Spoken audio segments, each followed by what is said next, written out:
Hi guys, మీరు మా ఛానల్ని ఫస్ట్ టైం విజిట్ చేస్తే కంపల్సరీ సబ్స్క్రైబ్ చేసుకోండి మరిన్ని ఎంబెడెడ్ సిస్టమ్స్ అప్డేట్ కొరకు. మనం ఈరోజు మెయిన్లీ ఏంటంటే కంప్యూటర్లో ఏమేమి ఉన్నాయో వాటి గురించి మనం డిస్కస్ చేద్దాం. ఓకే, ఇక్కడ చూస్తే ఏంటంటే ఫస్ట్ సిపియుఆర్ ప్రాసెసర్ అంటాం అనమాట. ఓకే, ఇది వచ్చేసి ఏంటంటే ఒక మెమరీస్ కానీ ఐఓ డివైస్ కానీ ఏంటంటే మనకి డైరెక్ట్గా ఈ యొక్క సిపియుకి మనకు కనెక్ట్ అవుతాం అనమాట. ఓకే, ఇక్కడ చూస్తే ఏంటంటే మనకి వీటిని కనెక్ట్ చేయడం కోసం మనకి ఏంటంటే డిఫరెంట్ వైర్స్ అనేవి మనం యూస్ చేస్తాం అనమాట. ఇక్కడ చూస్తే మెమరీస్ వచ్చేసి ర్యామ్ రోమ్ మెమరీస్ అనమాట. ర్యామ్ వచ్చేసి ర్యాండమ్ యాక్సెస్ మెమరీ, రోమ్ వచ్చేసి రీడ్ ఓన్లీ మెమరీ. ఓకే, ఇది చూస్తే ఏంటంటే మనకి ర్యాండమ్ యాక్సెస్ మెమరీ కాబట్టి ఏంటంటే మనకి ఇది టెంపరీ మెమరీ అనమాట. మనకి పవర్ ఆఫ్ అవగానే డైరెక్ట్గా ఈ యొక్క మెమరీ అనేది అరైజ్ అయిపోతుంది. అదేవిధంగా రీడ్ ఓన్లీ మెమరీ అంటే మనం ప్రోగ్రామ్ మెమరీ అని కూడా అంటాము. ఓకే, ఇది మనం పవర్ ఆఫ్ అవగానే పవర్ ఆఫ్ అయినా కానీ ఈ యొక్క డేటా అనేది అలాగే ఉంటుందన్నమాట. ఇది ఎరేజ్ అనేది అవ్వదన్నమాట. ఓకే, నెక్స్ట్ ఇది ప్రింటర్, డిస్క్, మానిటర్, కీబోర్డ్ ఇవన్నీ వచ్చేసి ఐఓ డివైస్ అనమాట. ఓకే, ఇవన్నీ ఏంటంటే మనకి ఈ యొక్క వైర్స్ని యూస్ చేసి మనం కనెక్ట్ చేస్తాం. ఈ వైర్స్ని ఏంటంటే బస్సెస్ అంటాం అనమాట. ఓకే, మనకి బస్సెస్ వచ్చేసి 3 types: address bus, data bus, control bus. ఈ యొక్క అడ్రస్ బస్సుని మనం ఎందుకు యూస్ చేస్తాం ఇక్కడ డిస్కస్ చేద్దాం. ఓకే, ఏదైనా పర్టికులర్ డివైస్ని ఐడెంటిఫై చేయాలంటే మనం ఏంటంటే ఈ యొక్క అడ్రస్ అనేది కావాలన్నమాట. ఓకే, అదేవిధంగా ఒక పర్టికులర్ మెమరీలో ఒక పర్టికులర్ అడ్రస్ని లొకేట్ చేయాలన్నా కానీ మనకి ఈ అడ్రస్ బస్ అనేది కంపల్సరీ కావాలన్నమాట. ఓకే, ఈ విధంగా యూస్ చేసుకోవచ్చు. మళ్ళీ ఈ యొక్క పర్టికులర్ డివైస్ అడ్రస్ని ఐడెంటిఫై చేయాలన్నా కానీ మనం ఈ యొక్క అడ్రస్ బస్ని మనం యూస్ చేసుకోవచ్చు అనమాట. ఓకే, ఇక్కడ చూస్తే మనం ఒక మెమరీని ఎలా రిప్రజెంట్ చేయాలో మనం ఇక్కడ చూద్దాము. ఓకే, ఫర్ ఎగ్జాంపుల్ నాకు 8 వైర్స్ ఉన్నాయి అనుకోండి. అప్పుడు నేను ఎంత మెమరీ వరకు యాక్సెస్ చేయొచ్చో మనం ఇక్కడ చూద్దాము. 8 మన లైన్స్ ఉన్నాయి కాబట్టి 8 బిట్ అడ్రస్సింగ్ అనమాట. చూస్తే 8 జీరోస్ నుంచి 8 వన్స్ అంటే మనము ఇది హెక్స్ ఫార్మాట్లో రిప్రజెంట్ చేస్తే 8 జీరోస్ని, 4 జీరోస్ని ఏంటంటే నేను ఒక జీరోగా తీసుకుంటాను హెక్స్లో బైనరీని. ఓకే, నెక్స్ట్ 4 జీరోస్ని ఒక హెక్స్గా నేను రిప్రజెంట్ చేస్తాను అనమాట. 0x00 వచ్చేసి మనకి హెక్సా డెసిమల్లో నేను రిప్రజెంట్ చేసుకున్నాను అనమాట 8 జీరోస్ని. అదేవిధంగా 8 వన్స్ వచ్చేసి బైనరీని నేను ఎఫ్ఎఫ్గా నేను రిప్రజెంట్ చేసుకున్నాను అనమాట ఈ విధంగా. ఓకే, నా యొక్క రేంజింగ్ వచ్చేసి 00 టు ఎఫ్ఎఫ్ వచ్చేసి 2 పవర్ 8 వచ్చేసి ఏంటంటే 256 లొకేషన్స్ ఉన్నాయన్నమాట కంప్లీట్గా మనకి. ఓకే, ఈ యొక్క 256 లొకేషన్స్ ఉన్నాయి కాబట్టి ఈచ్ లొకేషన్లో నేను ఒక బైట్ అనేది స్టోర్ చేయొచ్చు అనమాట. అందుకోసం నాకేంటంటే ఈ యొక్క మెమరీ వచ్చేసి 256 బైట్స్ వరకు ఈ యొక్క 8 బిట్ అంటే 8 అడ్రస్ లైన్స్ ఉంటే మనం ఈ 256 బైట్స్ అనేవి మనం యాక్సెస్ చేయొచ్చు అనమాట. అదేవిధంగా ఫర్ ఎగ్జాంపుల్ నాకు 16 బిట్ ఉందనుకోండి, డైరెక్ట్గా ఇక్కడ చూడండి 16 జీరోస్ నుంచి 16 వన్స్ అంటే మనకి 4 Fsగా నేను హెక్సాడెసిమల్ రిప్రజెంట్ చేసుకున్నాను. 16 జీరోస్ కాబట్టి నేను హెక్సాడెసిమల్లో 4 జీరోస్గా నేను రిప్రజెంట్ చేసుకున్నాను అనమాట. ఓకే, నేను ఈ యొక్క అడ్రసింగ్ వచ్చేసి 2 పవర్ 16 వచ్చేసి ఏంటంటే 64 KB అనమాట.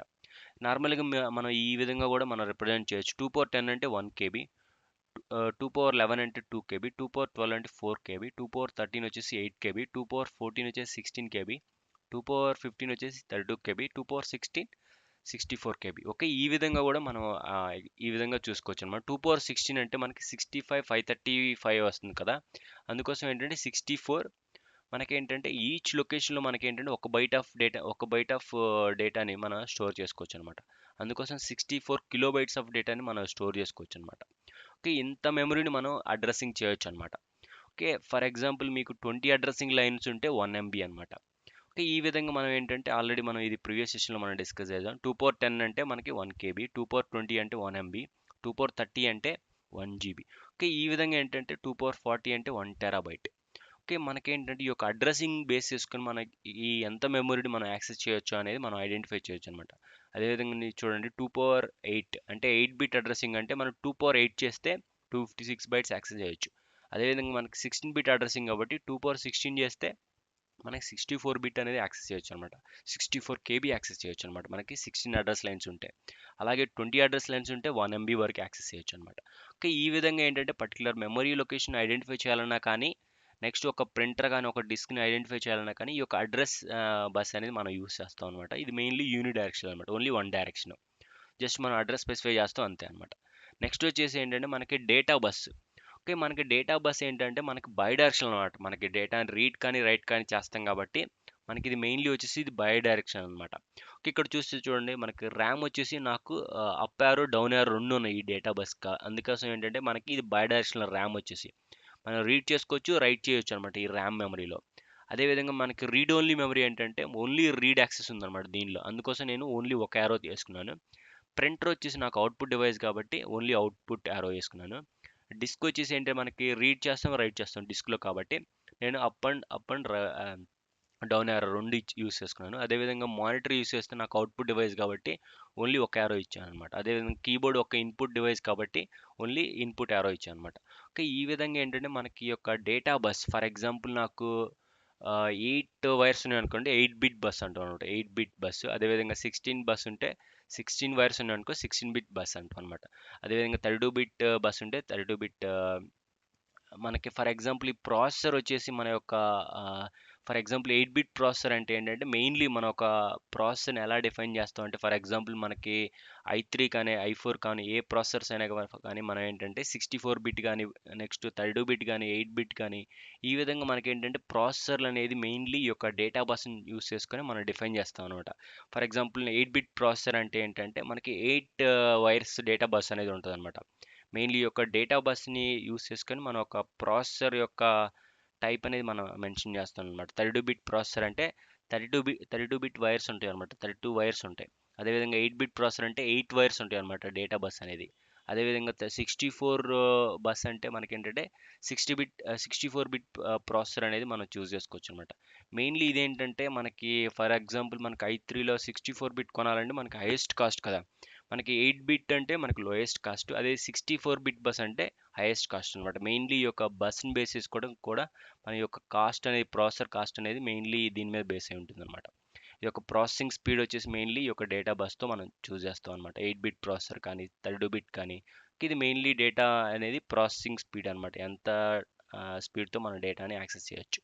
నెక్స్ట్ లాస్ట్ వచ్చేసి ఏంటంటే రీడ్ ఆర్ రైట్. మన కంట్రోల్ బస్ ఏంటంటే ఇది కూడా యూని డైరెక్షన్ అనమాట. చూడండి ఒకే ఒక డైరెక్షన్ ఉంది. ఇది లాస్ట్ బస్ వచ్చేసి ఇది ఏంటంటే మనం ఏంటంటే పర్టికులర్ మెమరీలో డేటాని రీడ్ చేయాలన్నా రైట్ చేయాలన్నా కానీ ఏంటంటే మన ఈ యొక్క ఫర్ ఎగ్జాంపుల్ నేను ఏంటంటే ఒక డేటాని రీడ్ చేయాలనుకో ఫర్ ఎగ్జాంపుల్ నేను 01 లొకేషన్లోని ఈ యొక్క డేటాని రీడ్ అని రైట్ కాన్ చేయాలంటే ఈ యొక్క కంట్రోల్ అని బస్ అనేది మనం యూస్ చేయాలి. ఫర్ ఎగ్జాంపుల్ నాకు అడ్రస్ని ఐడెంటిఫై చేయాలంటే అడ్రస్ బస్ కావాలి. ఫర్ ఎగ్జాంపుల్ 01 అడ్రస్ నేను ఐడెంటిఫై చేస్తాను అడ్రస్ బస్ యూస్ చేసుకొని. నెక్స్ట్ ఈ యొక్క డేటాని నేను రీడ్ చేయాలా రైట్ చేయాలా వచ్చేసి కంట్రోల్ బస్ అనేది మనకి చెప్తుంది అనమాట. ఓకే, అదేవిధంగా డేటా బస్ వచ్చేసి ఏంటంటే మెయిన్లీ ఈ యొక్క డేటాని యాక్సెస్ చేసేది ఈ డేటా బస్ అనమాట. ఓకే, ఫర్ ఎగ్జాంపుల్ నేను ఒక మెమరీ లొకేషన్లో డేటాని రీడ్ చేయాలంటే ఫస్ట్ నా లొకేషన్ ఐడెంటిఫై చేయాలి. ఈ అడ్రస్ బస్ ద్వారా నేను ఐడెంటిఫై చేస్తాను. తర్వాత ఏంటంటే కంట్రోల్ బస్ ద్వారా నేను రీడ్ చేయాలి కదా. నేను రీడ్ రీడ్ ఇండికేషన్ ఇస్తాను అనమాట. నేను రీడ్ చేస్తున్నాను. నెక్స్ట్ ఫైనల్గా ఈ యొక్క డేటా బస్ యూజ్ చేసుకొని డేటాని రీడ్ చేస్తాను. ఫర్ ఎగ్జాంపుల్ నేను డేటాని రైట్ చేయాలంటే ఫస్ట్ నేను అడ్రస్ బస్ ద్వారా నేను ఫస్ట్ లొకేషన్ ఐడెంటిఫై చేస్తాను. నెక్స్ట్ ఆ తర్వాత ఏంటంటే ఇక్కడ రైట్ కంట్రోల్ బస్సులో ఏంటంటే ఇండికేషన్ వచ్చేసి రైట్ అని ఇస్తాను అనమాట. ఓకే, నాకు డైరెక్షన్ వచ్చేసి రైట్. నెక్స్ట్ మనం ఏంటంటే ఈ పర్టికులర్ డేటాని ఆ పర్టికులర్ లొకేషన్లో రైట్ చేయొచ్చు అనమాట డేటా బస్ యూస్ చేసుకొని. మెయిన్లీ ఇదేంటంటే మనం మన రీడ్ చేయాలా రైట్ చేయాలా వచ్చేసి ఇది మనకు మెన్షన్ చేస్తుంది. మెయిన్లీ డేటా రీడ్ కానీ రైట్ కానీ అయ్యేది మెయిన్లీ డేటా బస్ ద్వారా. మెయిన్లీ అడ్రస్ బస్ ఏంటంటే పర్టికులర్ లొకేషన్ కానీ పర్టికులర్ డివైస్ కానీ ఐడెంటిఫై చేస్తాం అనమాట. ఇది మనం బ్రీఫ్గా డిస్కస్ చేసాం అనమాట. ఓకే, నెక్స్ట్ వచ్చేసి ఏంటంటే మనం ఇప్పుడు వరకు ఏంటంటే మనము మన యొక్క కంప్యూటర్లో ఏమేమి ఉన్నాయో మనం ఇది చూసాము. నెక్స్ట్ స్లైడ్లో ఏంటంటే మనకు ఒక సిపియూలో ఏమేమి ఉన్నాయో మనం ఇప్పుడు చూద్దాం. సిపియూలో వచ్చేసి mainly one of the ALU ఉంటుంది అనమాట, అర్థమెటిక్ లాజికల్ యూనిట్. ఇది వచ్చేసి ఏంటంటే మనకి వన్ ఆఫ్ ద మనకి లాజికల్ సర్క్యూటరీ అనమాట. ఇది ఒక ఎంబెడెడ్ లాజికల్ సర్క్యూటరీ అనమాట. ఈ సర్క్యూటరీ యూస్ చేసుకొని మనం ఏంటంటే అర్థమెటిక్ అండ్ లాజికల్ ఆపరేషన్స్ అనేది చేయొచ్చు. అర్థమెటిక్ అంటే addition, subtraction, multiplication, division. Okay, ఇవి చేయొచ్చు. అండ్ ఏంటంటే and, or, not. Okay, and logical operations కూడా మనం చేయొచ్చు అనమాట ఈ ఏఎల్యూ యూస్ చేసుకొని. ఇదేంటంటే ఒక లాజికల్ సర్క్యూటరీ అనమాట. ఈ సర్క్యూటరీ యూస్ చేసుకొని మనం అర్థమెటిక్ అండ్ లాజికల్ ఆపరేషన్స్ అనేది చేస్తాం అనమాట.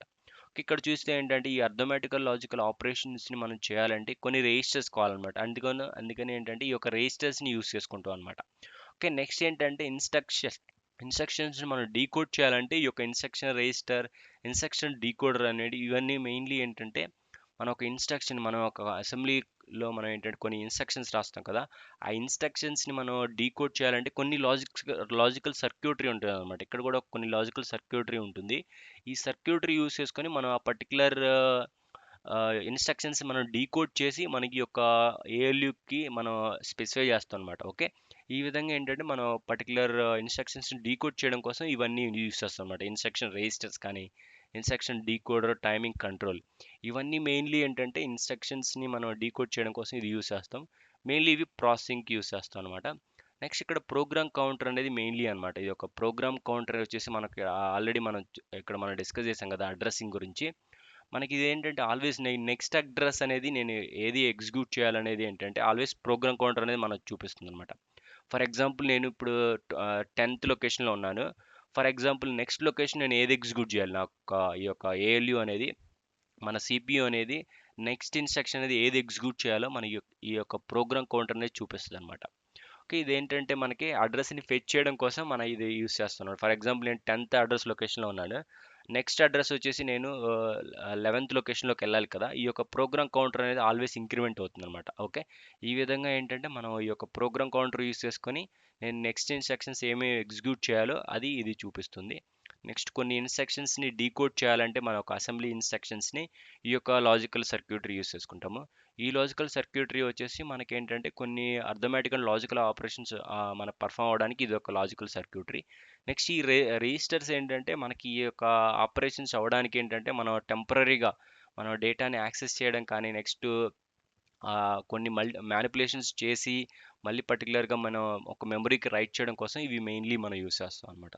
Okay, thank you friends, thank you for watching.